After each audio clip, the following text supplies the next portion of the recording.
सभी साथियों को जय हिंद। साथियों, आज की वीडियो में सीमा सुरक्षा बल अधिनियम 1968 की धारा नंबर 1 से लेकर 25 तक हम कंप्लीटली विस्तार से वर्णन करेंगे। यह वीडियो उन लोगों के लिए काफी महत्वपूर्ण है जो बीएसएफ में head constable LDC, sub inspector LDC या असिस्टेंट कमांडर एलडीसी का एग्जाम देना चाहते हैं। दूसरे या बीएसएफ का कोई भी कार्मिक है तो सभी को एक्ट रूल के बारे में जानकारी होनी चाहिए। हमारे इस चैनल पर एलडीसी एग्जाम के संबंधी चाहे एक्ट हो, रूल हो, मैनुअल हो, फील्ड क्राफ्ट हो, मैप रीडिंग हो या कोई भी प्रोफेशनल संबंधी सभी टॉपिक की तैयारी कराई जाती है। दोस्तों, अगर आप या एसएससी जीडी के थ्रू होके अभी भर्ती हुए हैं और बीएसएफ की ट्रेनिंग कर रहे हैं तो उन लोगों के लिए भी काफी महत्वपूर्ण है। दोस्तों, आज से ही एक एलडीसी एग्जाम ऐसा है कि आपको टर्न ऑफ प्रमोशन या बहुत जल्दी प्रमोशन मिल सकता है या आप अपने उसमें लाइफ में सक्सेस हो सकते हैं बहुत शॉर्ट टाइम में। तो दोस्तों, आज से ही तैयारी कर दें, चाहे आज भर्ती हुए हैं या भर्ती हुए सिर्फ 4 साल के बाद आप किसी भी एलडीसी को दे सकते हैं। तो दोस्तों, ज्यादा बात नहीं करते हुए चलते हैं धारा नंबर 1। धारा नंबर 1 में संक्षिप्त नाम और आरंभ दिया है। तो कई बार ये पूछा जाता है धारा नंबर 1 में क्या है, तो इस अधिनियम का संक्षिप्त नाम सीमा सुरक्षा बल अधिनियम 1968 है। दूसरा में दिया गया है यह उस तारीख से प्रवृत्त होगा जिस तारीख से केंद्र सरकार द्वारा राजपत्र में इसको प्रकाशित या अधिसूचित कर दिया गया। यहाँ पर धारा नंबर 1 खत्म होती है। धारा नंबर 2 में दोस्तों परिभाषाएं दी गई हैं या डेफिनेशन दी गई है, यानी कि आप जब अधिनियम पढ़ेंगे तो उसमें कुछ ऐसे शब्द मिलेंगे जिनको पहले ही डेफिनेशन में बता दिया गया है। कुछ शब्द आपको ऐसे यूज करने होंगे जो हमारी सीआरपीसी, आईपीसी या इत्यादि जो भी पहले से धाराओं के अंदर या जो उनकी धाराएं हैं उनमें परिभाषित किया गया है, उसके मतलब निकालना होगा। अब धारा नंबर 2 के 1 में दिया गया है ए में सक्रिय ड्यूटी। सक्रिय ड्यूटी से इस अधिनियम में अधीन किसी व्यक्ति के संबंध में बल के सदस्य के रूप में उसकी अवधि के दौरान ड्यूटी से, यानी कि सक्रिय ड्यूटी से मतलब है अगर बल में कोई सदस्य है और निम्नलिखित ड्यूटी कर रहा है, जैसे शत्रु के विरुद्ध सक्रिय में लगे हुए, यानी कि शत्रु के विरुद्ध कोई कार्य एक्शन हो रहा है उसमें लगा है तो सक्रिय ड्यूटी में आएगा।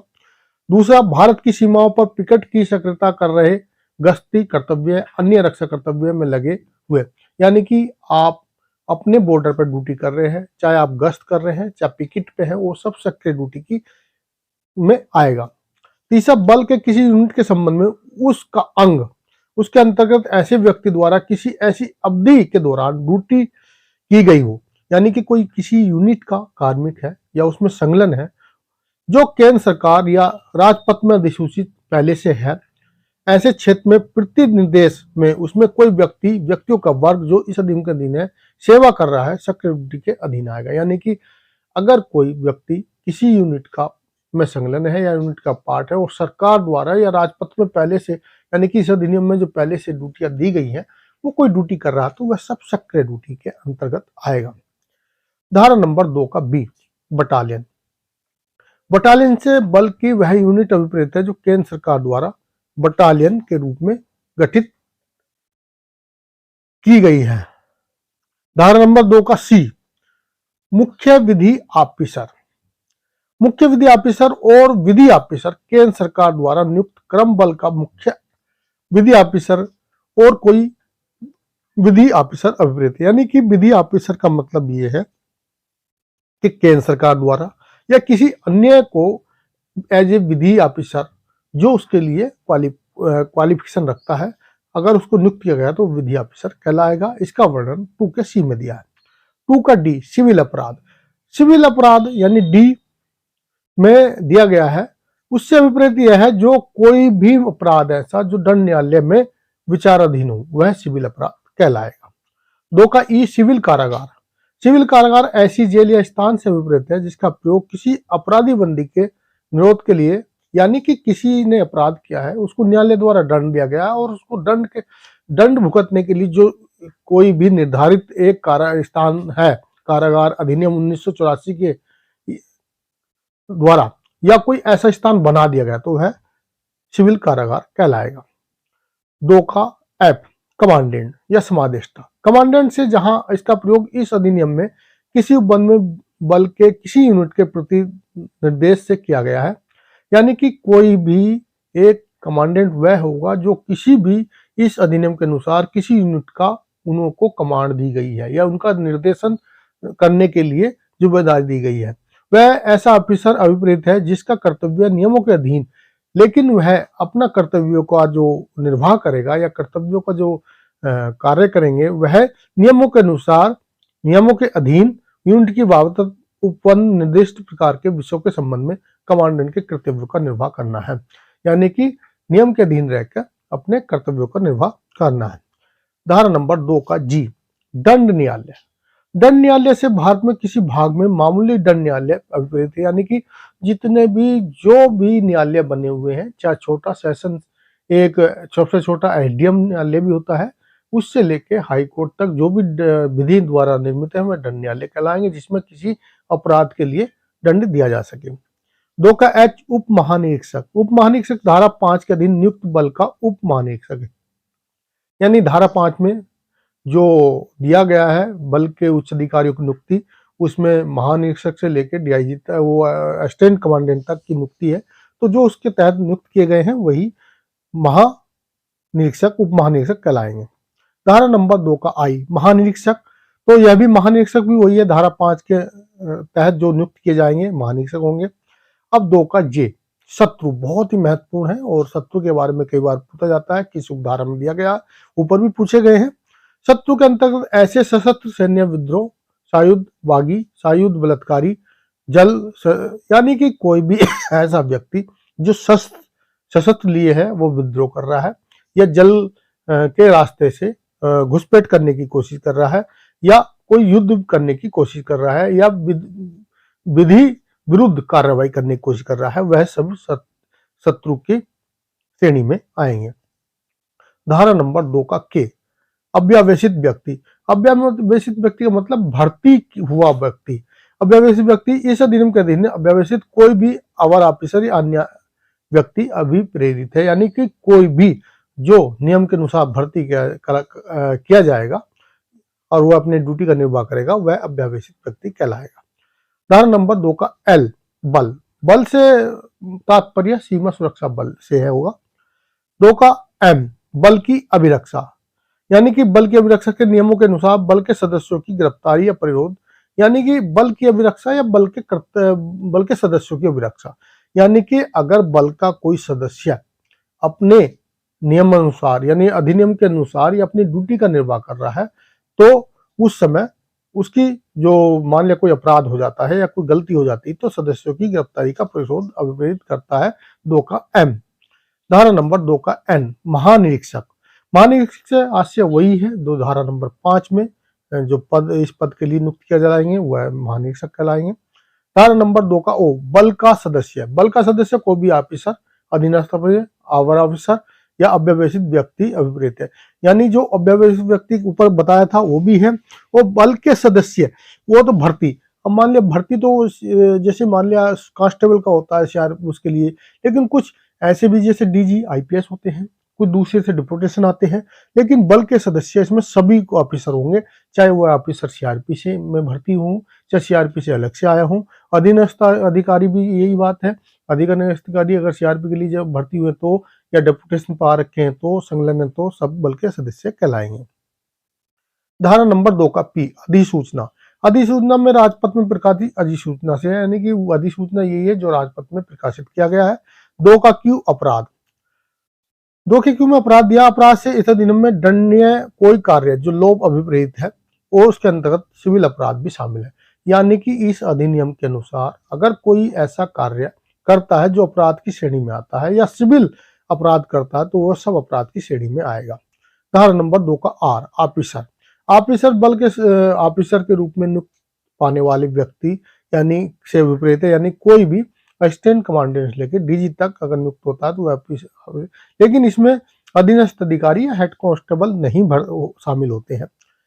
2 का एस विहित, विहित से इस अधिनियम में अधीन बनाए गए नियमों का विहित है, यानी कि इस अधिनियम में नियम बनाने की शक्ति दी गई है। आगे आप पढ़ेंगे तो जो इस अधिनियम के अधीन जो नियम बनाए जाएंगे वही विहित सब्सक्राइब कहलाया जाएगा। उदाहरण नंबर 2 का टी नियम, नियम से अभिप्राय इस बनाए गए नियम से होगा। 2 का यू सुरक्षा बल न्यायालय, सुरक्षा बल न्यायालय है धारा नंबर 64 में विशिष्ट न्यायालय से विपरीत है। धारा नंबर 2 का वी अधीनस्थ ऑफिसर, अधीनस्थ ऑफिसर से बल के सूबेदार मेजर से लेके और असिस्टेंट सब इंस्पेक्टर तक जो भी रैंक में है वो सब अधीनस्थ अधिकारी कहलाएंगे। धारा नंबर 2 का डब्ल्यू वरिष्ठ ऑफिसर, वरिष्ठ ऑफिसर से का जहां इसका प्रयोग किसी व्यक्ति के संबंध में किया जाता है इस अधिनियम में वही निम्नलिखित व्यक्ति है, जैसे कि डीजी से लेके और असिस्टेंट कमांडेंट तक। धारा नंबर 2 का एक्स बल का कोई सदस्य, बल का कोई सदस्य जिसे कमान में वह व्यक्ति नियमों के अनुसरण में तत्पर है उसके अधीन है। उस व्यक्ति से उच्चतर रैंक वर्ग का अथवा उसी वर्ग के उच्चतम ग्रेड का कोई ऑफिसर, और जब ऐसी व्यक्ति ऑफिसर नहीं है तो उसके अंतर्गत उस रैंक या वर्ग या ग्रेड अधीनस्थ ऑफिसर या अवर ऑफिसर। बल्कि धारा नंबर 2 का why our officer, our officer आप जानते ही हैं दोस्तों, हेड कांस्टेबल लैंस नायक, पहले होते थे नायक लेकिन अभी हेड कांस्टेबल नायक लैंस नायक नहीं रहे तो वो अवर ऑफिसर कहलाएंगे। धारा नंबर 2 का जेड उन सभी शब्दों को पदों को जो अधिनियम में उपयुक्त है को परिभाषित नहीं किया गया, यानी कि मैंने पहले ही बताया था कुछ ऐसे शब्द इसमें जो परिभाषित नहीं किए गए, लेकिन भारतीय दंड संहिता 1860 और इसके अलावा सीआरपीसी आईपीसी या जो भी सेना अधिनियम है उनमें जो परिभाषित किया गया है उनका जो वहां पर अर्थ है वही यहाँ पर भी लगाया जाएगा अगर आवश्यकता पड़ी तो। धारा नंबर 3 इस अधिनियम के अधीन व्यक्ति, निम्नलिखित व्यक्ति चाहे वह कहीं हो इस अधिनियम के अधीन आएंगे। कौन कौन इस अधिनियम के अधीन व्यक्ति आएंगे? धारा नंबर 3 बहुत महत्वपूर्ण है, कई बार पूछा जाता था। ऑफिसर तथा अधीनस्थ ऑफिसर सभी इसमें आएंगे। अवर ऑफिसर और इस अधिनियम के अधीन अभ्यासित अन्य व्यक्ति, हेड कांस्टेबल और जो अन्य व्यक्ति नियुक्त किए जाते हैं यानी कि कांस्टेबल अनुचर इत्यादि। अब 2 में दिया गया प्रत्येक व्यक्ति जो इस अधिनियम के अधीन है इस प्रकार तब तक अधीन रहेगा जब तक कि वह इस अधिनियम के नियमों को बंदों के अनुसार सेवानिवृत्ति नहीं हो जाता, सेवा से उन्मोचित नहीं हो जाता, कार्य से निमुक्त नहीं कर दिया जाता या पदच्युत नहीं कर दिया जाता या हटा नहीं दिया जाता तो वह इस अधिनियम के अधीन ही माना जाएगा। अध्याय नंबर 2 बल का गठन और बल के सदस्यों की सेवा की शर्तें, यह धारा नंबर 4 से शुरू होता है। धारा नंबर 4 देखते हैं बल का गठन। भारत की सीमाओं की सुरक्षा को सुनिश्चित करने के लिए भारत सरकार द्वारा सीमा सुरक्षा बल नामक सशस्त्र बल होगा। ये बल का गठन इस प्रकार हुआ है कि भारतीय सीमाओं की सुरक्षा के लिए एक सशस्त्र बल होगा जिसको बीएसएफ कहा जाएगा। इस अधिनियम के बंदों के अधीन रहते हुए बल का गठन ऐसी रीति से किया जाएगा जो विहित की जाए, यानी जिसको अधिनियम के बाद, अधिनियम भी और अधिनियम के बाद भी जो नियम बना जाए उसी नियमों पे इसका कहना मतलब ऐसी रीति से इसका संचालन किया जाएगा। बल के सदस्यों की सेवा की शर्तें होंगी वो भी विहित, कहना मतलब जो उनकी बल के सदस्य होंगे उनकी सेवाओं की शर्तें भी नियम के अनुसार ही होंगी। धारा नंबर 5 नियंत्रण निर्देशन आदि। बल का साधारण अधीक्षक, निर्देशक और नियंत्रण केंद्र सरकार में होगा और अधिनियम और नियमों के उपबंधों के अधीन रहते हुए समादेशन और अधीक्षण ऐसे ऑपरेशन निहित करेंगे जो केंद्र सरकार द्वारा महानिर्देशक के रूप में नियुक्त किया जाएगा। यानी कि बल का जो साधारण कमांड कंट्रोल है वो केंद्र सरकार में होगी, लेकिन केंद्र सरकार क्या है एक बल को चलाने के लिए डीजी डायरेक्टर जनरल के रूप में नियुक्ति करेंगे। दूसरे में दिया है 5 में सॉरी इस अधिनियम के अधीन महानिर्देशक के कर्तव्यों के निर्वाह में उसकी सहायता के लिए, यानी कि उसकी सहायता के लिए अभी जैसे special DG, additional DG, IG, DIG और commandant, deputy commandant, assistant commandant अन्य की भी भर्ती केंद्र सरकार समय समय पर आवश्यकता के अनुसार करती रहेगी। धारा नंबर 6 अभ्यावेदन। बल में अभ्यावेदन किए जाने वाले व्यक्ति, अभ्यावेदन का ढंग और अभ्यावेदन की प्रक्रिया वही होगी जो विहित की जाएगी। यानी कि बल में भर्ती मान लो, उसको अभ्यावेदन मान लो, बल में भर्ती कहने का मतलब ये बल में भर्ती की वही ढंग होगा और वही प्रक्रिया होगी जो कि नियमों में बताया गया है। अब आपको इसके लिए अगला नियम जो आएगा उसमें भी दिया गया है उसकी शर्तें क्या क्या होंगी। इसका दूसरे में दिया गया इस अधिनियम और नियमों किसी बात के होते हुए ऐसे व्यक्ति को साम्य रूप से अव्यवस्थित किया जाए गया समझा जाएगा जो 3 माह तक, यानी मतलब जो ऊपर की प्रक्रिया और ढंग के अनुसार अगर भर्ती कर लिया जाता है और 3 माह तक अधिनियम के अधीन अव्यवस्थित व्यक्ति के रूप में वेतन प्राप्त कर लेता है तो बल की नामावली में उसका नाम अंकित हो जाएगा या बल का सदस्य के रूप में उसको माना जाएगा। धारा नंबर 7, बल भारत के बाहर सेवा करने का दायित्व। बल का नंबर 1 में तो जो दिया है 2 चीजें इसमें, बल का प्रत्येक सदस्य भारत के किसी भाग में भी अपने कर्तव्यों का निर्वाह करने के लिए ड्यूटी के लिए अपने दायित्वों का या अपने कर्तव्यों का निर्वाह करेगा और अगर आवश्यकता पड़ी तो भारत के बाहर भी सेवा करने के दायित्वों को निर्वाह करेगा। यह धारा नंबर 7 में दिया गया है। धारा नंबर 8, पद त्याग और पद से अलग होना। विहित प्राधिकरण की लिखित पूर्व, यानी कि जो आप जिस भी ऑफिसर के अंडर कमांड में रह रहे हैं उसकी बिना अनुमति के किसी भी बल के सदस्यों को बल से अलग होने की अनुमति नहीं है। जैसे ए में दिया, उस अवधि के दौरान जिसके वह वचनबद्ध अपना पद त्याग देने की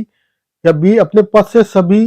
या उनमें ही कर्तव्यों के अलग होने की स्वतंत्रता नहीं होगी, यानी कि किसी को आजादी नहीं है बिना कार्रवाई के। धारा नंबर 9, अधिनियम के अधीन सेवा की अवधि। बल का प्रत्येक सदस्य राष्ट्रपति के प्रसाद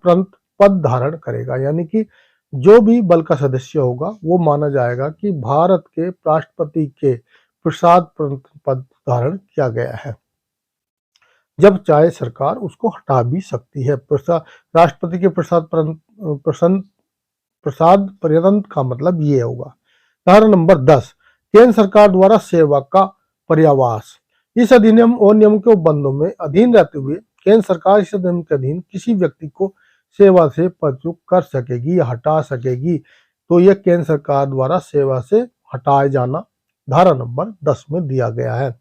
धारा नंबर 11, महानिर्देशक और अन्य ऑफिसर द्वारा पदच्युत किया जाना, हटाया जाना या अवनत किया जाना। कहना मतलब डीजी या कोई भी अन्य ऑफिसर किसी व्यक्ति को जो उनके अधीन है या उनके नियम और उप नियम के अनुसार उनको शक्ति दी गई है तो पद से हटाया जाता। महानिरीक्षक या कोई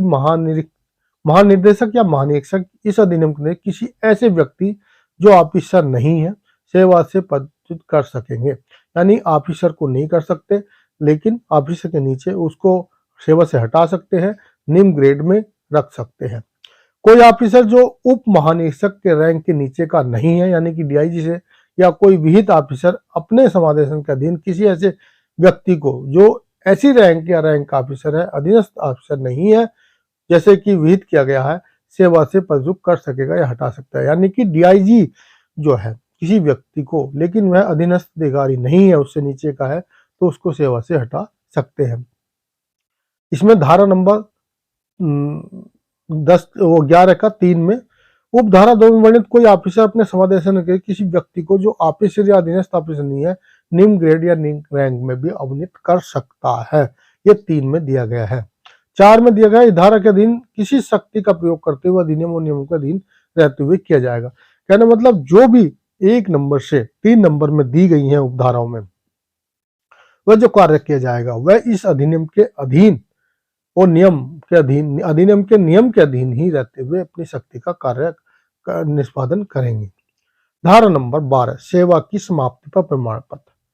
अधीनस्थ अधिकारी या अवर ऑफिसर या अन्य अव्यवस्थित व्यक्ति यानी कि अन्य जवान जो बल की सेवा से निर्मुक्त या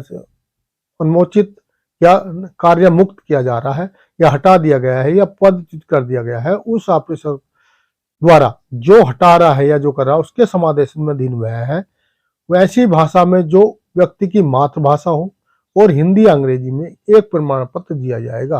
और उस प्रमाण पत्र में निम्नलिखित चीजें लिखी जाएंगी। उसकी सेवा की समाप्ति वाले प्राधिकारी का नाम लिखा जाएगा किसने किया है। दूसरा, ऐसी सेवा की समाप्ति का कारण लिखा जाएगा कि समाप्ति का कारण क्या वॉलंटरी है, सुपरविजन है, अन्य कारण है या दूसरा है बल में उसकी सेवा की पूर्ण अवधि कितनी रही है, यह भी उसमें विवरण दिया जाएगा। तो दोस्तों यह भी बहुत ज्यादा पूछा जाता है। धारा नंबर 13 संगम बनाने, वाक स्वतंत्रता आदि के अधिकार के संबंध में निबंध। कोई भी व्यक्ति इस अधिनियम के अनुसार केंद्र सरकार या विहित अधिकारी की लिखित मंजूरी के बिना किसी भी व्यापार संघ,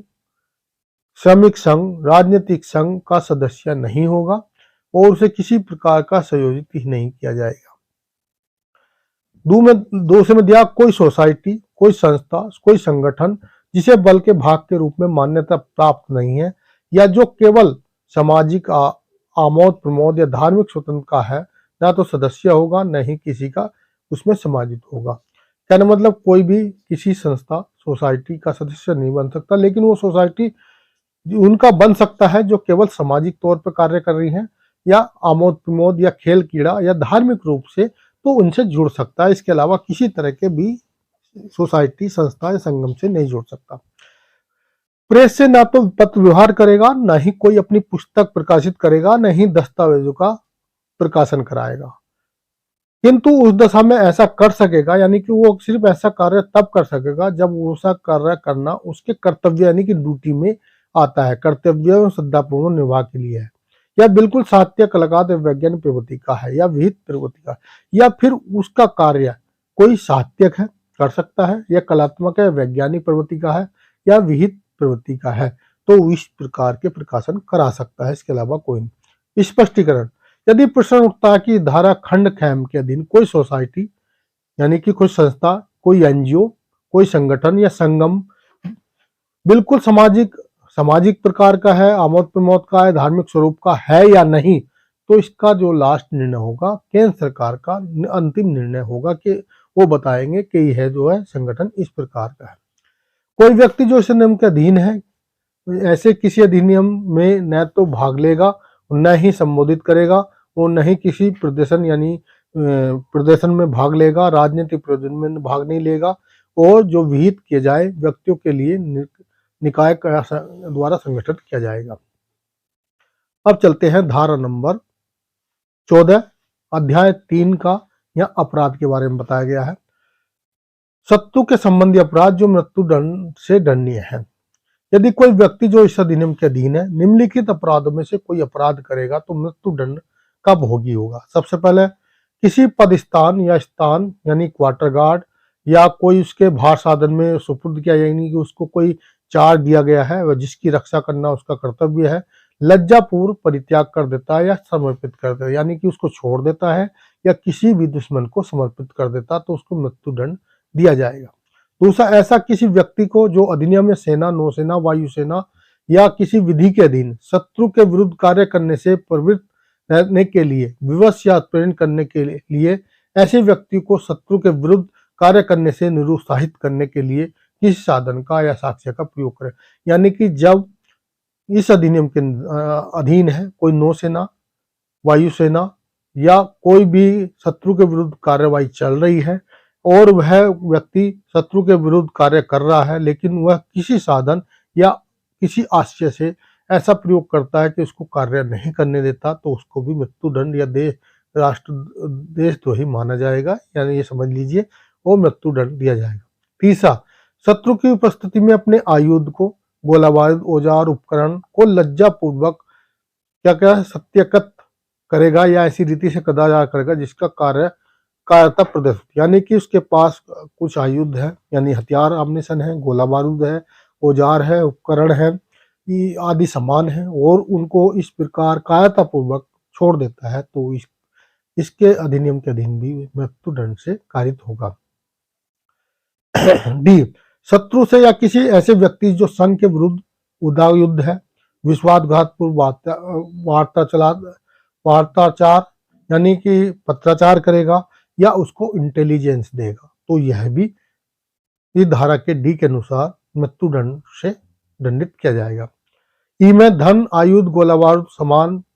या प्रदाय से या किसी भी रीति से शत्रु की प्रत्यक्ष या प्रत्यक्ष रूप से सहायता का, अगर पता चल जाता है कोई हमारे देश पे अटैक कर रहा है उनकी धन से, आयुध से, गोला बारूद किसी तरह से मदद करता है और पता चलता है, तो इस अधिनियम के अनुसार मृत्युदंड से दंडनीय होगा। शत्रु के विरुद्ध सक्रिय कार्रवाई के समय में कैंप में, क्वार्टर गार्ड मिथ्या अलार्म बजाता है या ऐसी कोई रिपोर्ट अलार्म भय पैदा करता है, जिससे मान लिया वहां पर भय का वातावरण हो जाता है, तो यह भी इस धारा के अनुसार आएगा। संघर्ष के समय नियमित रूप से नियुक्त हुए बिना, छुट्टी से के बिना, अपने कमांडर या वरिष्ठ अधिकारी के बिना अपने पदभार गार्ड विकेट यानी कि संघर्ष चल रहा है, युद्ध चल रहा है, लड़ाई चल रही है, उस समय या तो बिना अपने अधिकारी की या कमांडेंट की परमिशन के बिना अपने क्वार्टर गार्ड को, पेट्रोल को या गश्ती दल को छोड़ देता है। शत्रु द्वारा पकड़े जाने पर, युद्ध बंदी बनने जाने पर स्वेच्छा से शत्रु की सेवा करता है, यानी कि युद्ध के दौरान, लड़ाई के दौरान या संघर्ष के दौरान शत्रु द्वारा पकड़ लिया जाता है और पकड़े जाने पर उनके सहायता करने लगता है, तो वो भी इस धारा में के अधीन मृत्युदंड से दंडनीय होगा। ऐसे शत्रु को जो बंदी नहीं है, जानते हुए श्रेय देता है, उसका संरक्षण करता है, यानी कि शत्रु है लेकिन वो जानता है और उसको श्रेय देता है, उसको आश्रय देता है, उसको सहायता करता है, वो भी इस अधिनियम के अधीन आएगा। शत्रु के विरुद्ध सक्रिय कार्रवाई में के समय, अलार्म के समय संतरी होते हुए अपने पदस्थान पर सो जाता है, यानी कि या नशे में रहता है, यानी कि लड़ाई चल रही है, युद्ध चल रहा है या कोई भी इस तरह का हो रहा है और अपनी ड्यूटी पे है, सो जाता है या नशे में रहता है। जानते हुए कि कोई ऐसा कार्य करे जो बल की भारत के सैनिक, नौसेना, वायुसेना बलों या उसके सहयोग करने वाले बलों का या ऐसे बलों के किसी भाग के सफलता से संकट में डालने के लिए प्रकृति, यानी कि कोई ऐसा काम करता है या तो उसका बल या उस नौसेना, वायुसेना, थल सेना इत्यादि ऐसा कोई भी कार्य करता है कि वह संकट में डल सकते हैं या उनको नुकसान होता, तो वह भी इस धारा के अनुसार मृत्युदंड से दंडनीय होगा। तो यह सुरक्षा बल न्यायालय द्वारा दो सिद्धि पर मृत्युदंड या ऐसे लघुत्तम दंड, मृत्युदंड या कोई ऐसा लघुत्तम दंड जो अधिनियम में वर्णित है उसका भोगी होगा। धारा नंबर 15, शत्रु से संबंधी अपराध जो मृत्युदंड से दंडनीय नहीं है। अब इस धारा में क्या गया, धारा नंबर 15 में जो मृत्युदंड से दंडनीय नहीं लेकिन अपराध है, कोई व्यक्ति जो इस अधिनियम के अधीन निम्नलिखित अपराध करेगा, ये उसके लिए दंडनीय होंगे लेकिन मृत्युदंड नहीं। साम्य पूर्वाधानी के अभाव से या आदेश की अवज्ञा, कर्तव्यों की जानबूझ कर उपेक्षा करना, बंदीकरण बना लिया जाए या शत्रु द्वारा पकड़ लिया जाए, बंदी बना लिए जाने पर, इस प्रकार पकड़े जाने पर उस समय जब अपनी सेवा में पर वापसी आ जाने में असमर्थ हो, ऐसा करने में असफल रहे, यानी कि जब शत्रु द्वारा उसको बंदी बना लिया गया है या शत्रु द्वारा पकड़ लिया जाएगा या बंदी बनने के लिए या उसके पकड़े जाने पर उस समय अपनी सेवा में वापसी आने में असमर्थ है, तो ऐसा करने में असफल रहता है, तो उसको भी इस धारा के अनुसार दंडित किया जाएगा। दूसरे में भी दिया है, शत्रु के साथ, ऐसा व्यक्ति के साथ जो शत्रु से मिला हुआ है, वार्ताचार करता है या फिर उनका कहना मतलब कम्युनिकेशन करता है, उनको सूचना देता है या उनके सूचना प्राप्त होने पर अपने वरिष्ठ अधिकारी को नहीं बताता है या जानबूझ कर लोभ करता है, तो वह सुरक्षा बल दो सिद्धि होने पर जिसकी अवधि 14 वर्ष तक की हो सकती है या कोई भी उससे 14 वर्ष से लघु दंड जो इस अधिनियम में वर्णित है या वर्णन किया गया है उसका भोगी होगा। धारा नंबर 16, व्यक्ति जो इस अधिनियम के अधीन है निम्नलिखित अपराधों में से कोई अपराध करेगा, किसी सुरक्षा गार्डन या क्वार्टर गार्ड अतिक्रमण करेगा या किसी संतरी पर हमला करेगा या उस पर आपराधिक बल का प्रयोग करेगा, लूटपाट की तलाश में या किसी गृह स्थान में प्रवेश करेगा, संतरी होते अपने पदस्थान पर सो जाएगा या नशे की हालत में रहेगा, अपने वरिष्ठ अधिकारियों के आदेशों की अवहेलना करेगा या क्वार्टर गार्ड, पेट्रोल या पदस्थान को छोड़ देगा, कैंप या क्वार्टर गार्ड मिथ्या अलार्म बजाने का कार्य करेगा या ऐसी रिपोर्ट के अनावश्यक अलार्म निराश्य यानी कि भय फैलाने की कोशिश करेगा, पैरोल के शब्द, सब संकेत, प्रतिसंकेत किसी ऐसे व्यक्ति जो जानने का हकदार नहीं है बताएगा या कहने मतलब कुछ ऐसी सूचनाएं हैं जिनको बताने का कोई हकदार नहीं है लेकिन उनको बताएगा, तो यह सब जो है इस अधिनियम के अनुसार अपराध माने जाएंगे। उस दशा में वह व्यक्ति कोई अपराध सक्रिय ड्यूटी पर रहते हुए करेगा, अगर ये सक्रिय ड्यूटी में कर रहा है जो उपरोक्त अपराध है तो जिसकी अधिकतम 14 साल की या लघु दंड कोई भी दिया जा सकता है जो नियम में वर्णित है। उस दशा में जब वह ऐसा अपराध सक्रिय ड्यूटी पर नहीं होते हुए करेगा तो जिसकी अवधि 7 साल हो जाएगी और उस लघु दंड दिया जाएगा जो उसमें वर्णित नहीं है। धारा नंबर 17, विद्रोह, यदि कोई व्यक्ति जो इस अधिनियम के अधीन है निम्नलिखित अपराधों में से कोई अपराध करेगा तो विद्रोह कहलाएगा। क्या क्या विद्रोह की श्रेणी में आएंगे? बल में या भारत सेना, नौसेना, वायुसेना, उसके सहयोग करने वाले किन्हीं बलों को उनके विरुद्ध विद्रोह आरंभ करता है, उद्दीपन करता है या कहना मतलब कारित करता है या करने की कोशिश करता है, कारित करने के लिए किन्हीं व्यक्तियों के साथ षड्यंत्र करता है तो विद्रोह कहलाएगा। ऐसे किसी विद्रोह में शामिल होगा या कोई विद्रोह इस तरह का जो उपरोक्त बताया है उसमें शामिल होता है, ऐसे किसी विद्रोह में उपस्थित होते हुए उसे दबाने का अधिकतम प्रयास नहीं करता है, वो भी विद्रोह की श्रेणी में है। यह जानते हुए कि इसका विश्वास करने में कारण रखते हुए कि ऐसा विद्रोह या विद्रोह करने का आशय है, षड्यंत्र रचा जा रहा है, उसकी जानकारी होते अपने कमांडर या वरिष्ठ अधिकारी को जानकारी नहीं देता। बल के या भारत के सैनिक या नौसेना, वायुसेना, उनके सहयोग करने वाले किन्हीं बलों के व्यक्तियों के कर्तव्य संघ के प्रति राष्ट्रनीतिता में विचलित करने का, यानी कि राष्ट्रभक्ति अगर कोई उनका सहयोग कर रहा है, राष्ट्र प्रेम का वो करता है, उनका विचलित करता है, उनका वो डालता है, तो वह सुरक्षा बल न्यायालय द्वारा दोष सिद्ध होने पर यहाँ से लघु दंड जो इस अधिनियम के अधीन वर्णित होगा, यानी कि जो इस अधिनियम में दिए गए हैं वर्णित होगा। धारा नंबर 18 अभिजात्य करना और अभिजात्य में सहायता करना।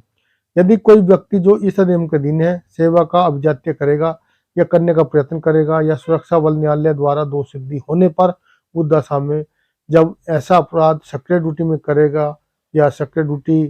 पर जाने के आदेश के अधीन होते हुए करेगा तो मृत्युदंड या लघुदंड जो भी इसमें वर्णित है उसका भोगी होगा। उस दशा में जब ऐसा अपराध करेगा, परिस्थिति करेगा कारावास का जिसकी अवधि 7 वर्ष तक की हो सकेगी या ऐसा लघु दंड जो अधिनियम में वर्णित है होगा। यदि कोई व्यक्ति जो अधिनियम के अधीन है जानबूझ के ऐसा कोई अभिजात्य को संज्ञा देगा यानी कि उसको आश्रय देगा, सुरक्षा बल न्यायालय द्वारा दोष सिद्धि होने पर अवधि 7 वर्ष या जो लघु दंड है इस अधिनियम में वर्णित है उसका भोगी होगा। यदि कोई व्यक्ति इस अधिनियम के अधीन किसी व्यक्ति जो अधिनियम के अधीन है किसी अभिजात्य या अपराध करेगा, प्रयत्न करेगा, संज्ञा रखते हुए तत्काल या अपने वरिष्ठ अधिकारी को सूचना नहीं देगा या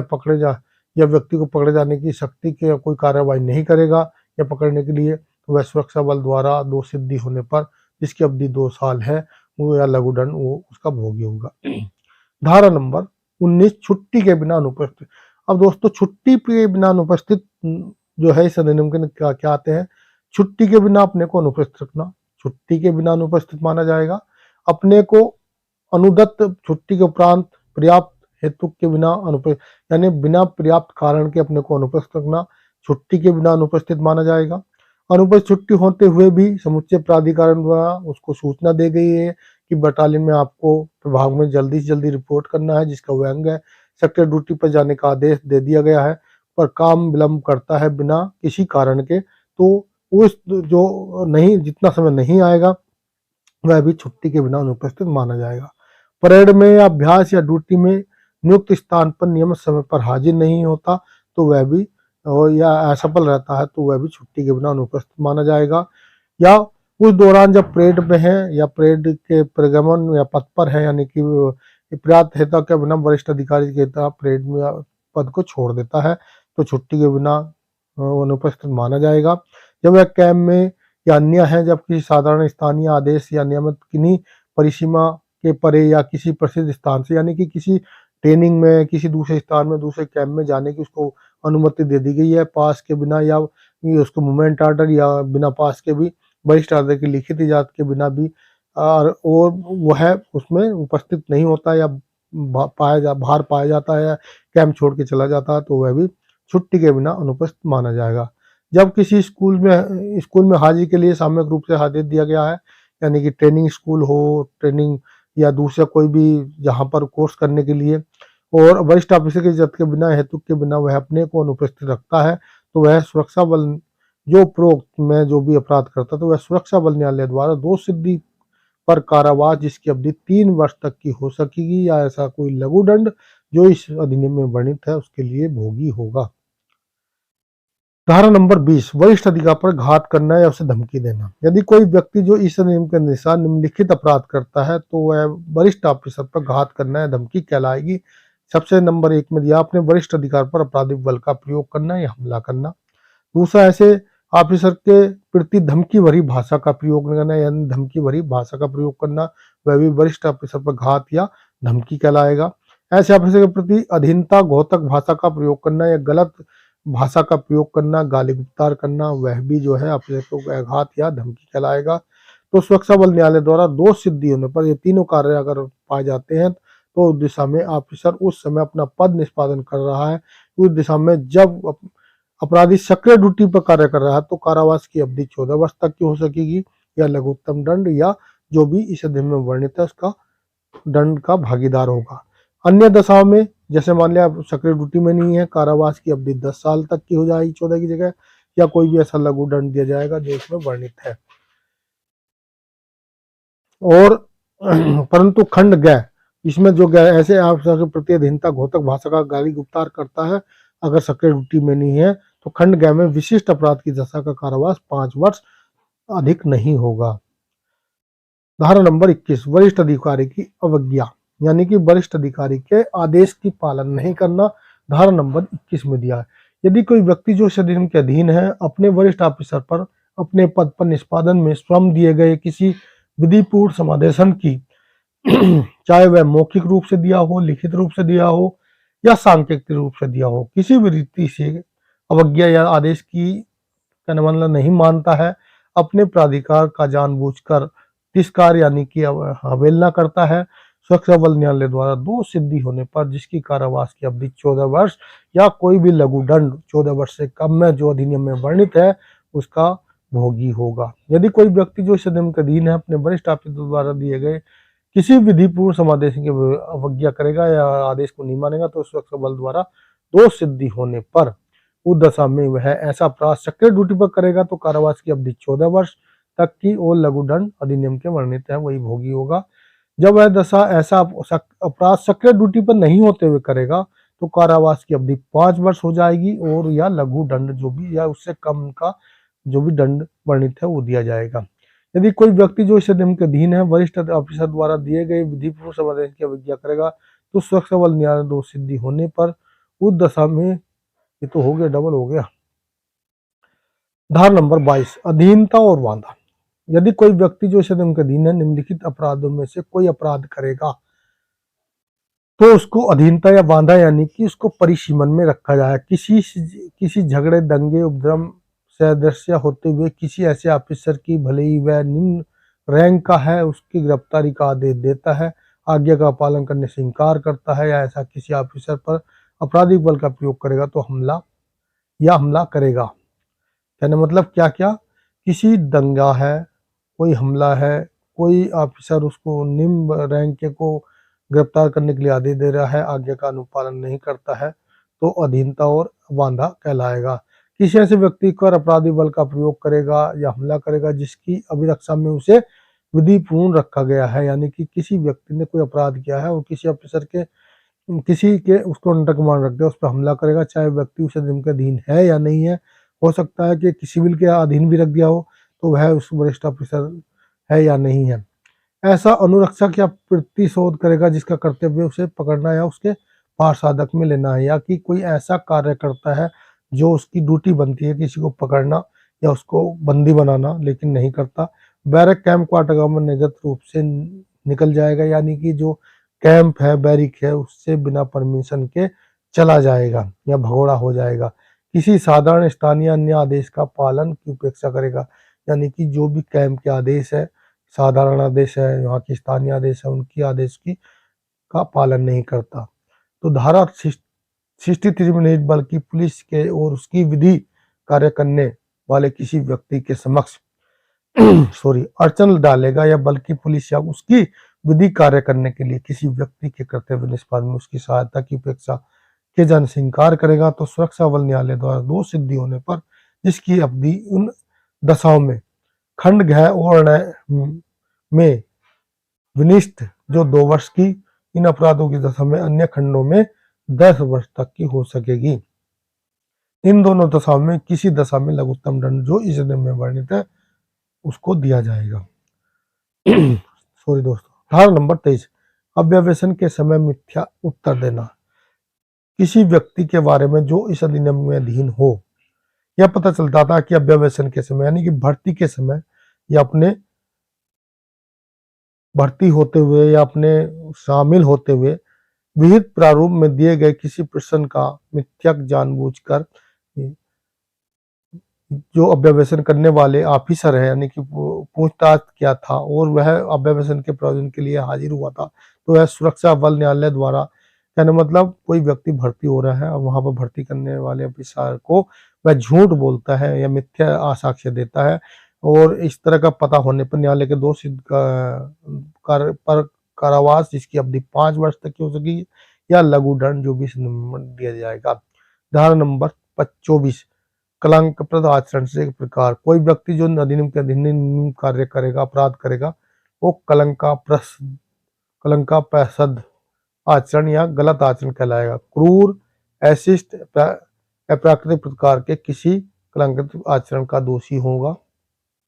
कर्तव्य से बचने के लिए रोगी बनाएगा यानी कि वो अपनी कार्य को ड्यूटी पर ना जाने के लिए अपने आप को बीमार करेगा। अंग शिथिलता का ढोंग रचेगा यानी कि उसके अंग शरीर में कोई अंग ऐसे काम नहीं कर रहा जबकि सही कर रहा है, उसका ढोंग रचता है। अपने से उत्पन्न करेगा, निरोग होने में आश्चर्य विलंब करेगा यानी कि स्वस्थ होने में अपने को देरी लगाएगा, अपने रोग में अंग शिथिलता में गुरुतर बनाएगा या अपने को किसी अन्य व्यक्ति की सेवा के अयोग्य बनाने के आशय से अपने को व्यक्ति को स्वच्छता से अपहरित यानी अपने आप को खुद चोट पहुंचाएगा, तो वह सुरक्षा बल न्यायालय द्वारा दोष सिद्धि होने पर कारावास जिसकी अवधि 7 वर्ष और लघु दंड जो इस अधिनियम में वर्णित है उसका भोगी होगा। धारा नंबर 25 अधीनस्थ के साथ बुरा बर्ताव कोई ऑफिसर अधीन ऑफिसर या अवर ऑफिसर जो किसी ऐसे व्यक्ति जो उसकी निम्न जो रैंक या पद के अधीन है यानी कि निम्न रैंक का है और जो इस अधिनियम के अधीन है अपराध बल का प्रयोग करेगा, उसके साथ अन्यथा बुरा बर्ताव करेगा या सुरक्षा बल न्यायालय द्वारा दोष सिद्धि हो पर कारावास जिसकी अवधि 7 वर्ष हो सकेगी या लघु दंड दिया जाएगा। तो दोस्तों आज की वीडियो में धारा नंबर 1 से 25 तक ही काफी लंबा वीडियो हो गया और नेक्स्ट वीडियो में हम करेंगे 25 से आगे की 26 से 50 तक। वीडियो अच्छी लगी तो वीडियो को लाइक कर दें, दोस्तों को शेयर कर दें। दोस्तों साथ ही मैं आपको बताना चाहता हूँ आपको हमारे इन वीडियो में सभी तरह की वो मिल जाएंगी, चाहे आप क्या लेना चाहते हैं फील्ड क्राफ्ट से संबंधित हो। मैं आपको एक बार दिखाना भी चाहता हूं। आपको सबसे पहले तो अगर आरडीसी एग्जाम देना चाहते हैं तो आपको इसमें से वो मिल जाएगा। मैं आपको सबसे नीचे ले चलता हूं। देखो दोस्तों ये तो चलो धारा होगी important question for field craft. अगर फील्ड क्राफ्ट के क्वेश्चन भी इसमें हमने दिए हैं, जैसे अम्बुस क्या है, अम्बुस के प्रकार एक अच्छे से बनाया, कैसो क्या है, कैसो के प्रकार क्या क्या पार्टी होती है, फायर एंड कंट्रोल, ये सब जो है और सेक्शन फॉर्मेशन को हमने बाय चित्र इसमें दिखाया गया है कि कौन सी फॉर्मेशन कितनी होती है, दूरी इसमें जो है क्वेश्चन, ये क्वेश्चन है फील्ड क्राफ्ट के और कुछ फील्ड क्राफ्ट के जो मेन टॉपिक है उनको उसमें भी बनाया गया है। इसके बाद आप फील्ड क्राफ्ट से नीचे आओगे तो इसी वीडियो में आपको सशस्त्र बल विशेष शक्तियां अधिनियम जितने भी जितने भी अधिनियम है यानी कि जिनको स्पेशल पावर एक्ट बोलते हैं उनके बारे में विस्तार से दिया है, उनका भी क्वेश्चन आता है। जैसे आप देख रहे होंगे सशस्त्र बल जम्मू के कश्मीर राष्ट्रीय सुरक्षा अधिनियम। उसके बाद आप जो है देखना चाहोगे टाइप ऑफ नोट के बारे में एलडीसी में क्वेश्चन आता है, आपके ट्रेनिंग में क्वेश्चन आता है तो इसके बारे में चेन ऑफ डेटोनेटर में क्या क्या होता है, इलेक्ट्रिक नॉन इलेक्ट्रिक और गार्ड के बारे में जानकारी, राइट डिल के बारे में जानकारी। इसके अलावा जो है प्रथम एफआईआर के बारे में, फायर फाइटिंग के पार्टी में पूरी जानकारी, कितना क्या क्या होता है, पुलिस डिल के क्वेश्चन आपको यहाँ पर मिल जाएंगे, बहुत ही महत्वपूर्ण है। यानी मतलब हमने आपको कुछ नहीं है अपडेट कर रहे हैं, यानी कि एलडीसी का प्रोफेशनल का पूरा एक ही पीडीएफ में आपको मिल जाएगा देखने के लिए। साथ ही इसमें आगे चलोगे तो इसके बाद आपको वेपन इत्यादि की भी जानकारी इसमें मिल जाएगी, जैसे एसएलआर के बारे में पूरी जानकारी है, एकेएम के बारे में जानकारी है, AK-47 इनके क्वेश्चन हैं जो भी हैं वो सब इसमें पीडीएफ में आपको मिल जाएंगे। दोस्तों वीडियो अच्छी लगी तो वीडियो को लाइक कर दे, दोस्तों को शेयर कर दे, चैनल को सब्सक्राइब, और साथ ही सबसे लास्ट में जो एब्रीवेशन है तो ये बहुत ही महत्वपूर्ण है। वीडियो को पुनः लाइक करें, दोस्तों को शेयर करें। थैंक यू, धन्यवाद।